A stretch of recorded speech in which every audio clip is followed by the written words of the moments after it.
আমরা স্যার আপনি বিরতির আগে বলছিলেন যে যতটা সহজ ততটা কঠিন। আসলে কি আশাবাদী হওয়ার মতো এটি খবর কিনা যে 1,80,000 রোহিঙ্গা যাওয়ার ক্ষেত্রে, এবং গত 2017 সাল থেকে 2025 সালের গতকালের আগ পর্যন্ত মিয়ানমারে পাঠানোর, রোহিঙ্গাদের ফেরত পাঠানোর বিষয়ে আপনি তৎপরতা কি দেখেছেন এবং আপনার কাছে এখনকার অন্তর্বর্তী সরকারের উদ্যোগটাকে কেমন, কি মনে হয়?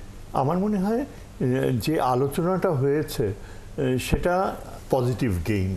আর যেটা আমি আরেকটা জিনিস হচ্ছে যে এবার আমাদের নেগোশিয়েটর ফরেন মিনিস্ট্রির যিনি ইনচার্জ রোহিঙ্গা শব্দটা ব্যবহার করেছে এবং মায়ানমার ডেলিগেশন রোহিঙ্গা শব্দের ব্যবহারটা অ্যাকসেপ্ট করে নিয়েছে। তার মানে রোহিঙ্গারা যে ওদের একটা মাইনরিটি, ওদেরও যে রাইটস আছে এটা স্বীকৃত হয়েছে। এখন অনেকটা নির্ভর করবে ন্যাশনাল ইউনিটি গভর্নমেন্টের ভবিষ্যৎ যে স্ট্যান্ডিং, সেটা আরাকান আর্মির সাথে কেমন হবে। সবচেয়ে মানে বিপজ্জনক বাস্তবতা হচ্ছে যে আরাকান আর্মি অত্যন্ত দুর্ধর্ষ। তারা এই তাতমাডকে কোনোভাবেই একটা নেগোসিয়েশন, চায়না যেটা চেষ্টা করেছে যে তারা একটা ইয়েতে আসুক, আরাকান আর্মি প্রত্যাখ্যান করেছে তাতমাডোর সাথে নেগোসিয়েশনস। এনইউজিকে তারা বলে যে আমাদের ম্যাক্সিমাম অটোনমি দিতে হবে।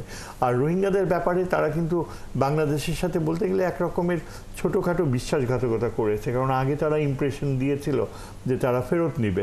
যতই তাদের সামর্থ্য বেড়েছে ততই তারা রোহিঙ্গাদেরকে তাচ্ছিল্যের চোখে দেখছে। এখন ফেরত আসবে কি না, জেনারেল সাহেব যেটা বললেন সেটাও আমার কাছে একটা পসিবিলিটি মনে হয় যে হয়তো বা দুটো পক্ষ তাতমাডকে আর আরাকান আর্মিকে একসাথে যদি রিলেট করা যায়, আর সেখানে চায়না যদি একটা এফেক্টিভ প্রেশার দেয়, এগুলো সবই সময় সাপেক্ষ ব্যাপার।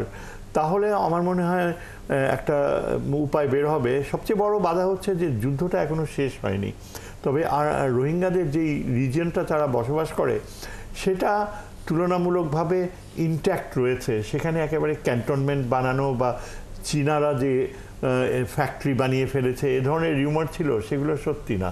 কাজেই রোহিঙ্গারা যদি তাদের ফেরত পাঠাবার সদিচ্ছা থাকে, তাদের হ্যাবিটেবল ল্যান্ডসগুলা সেখানেই তাদেরকে ফেরত পাঠানো সম্ভব।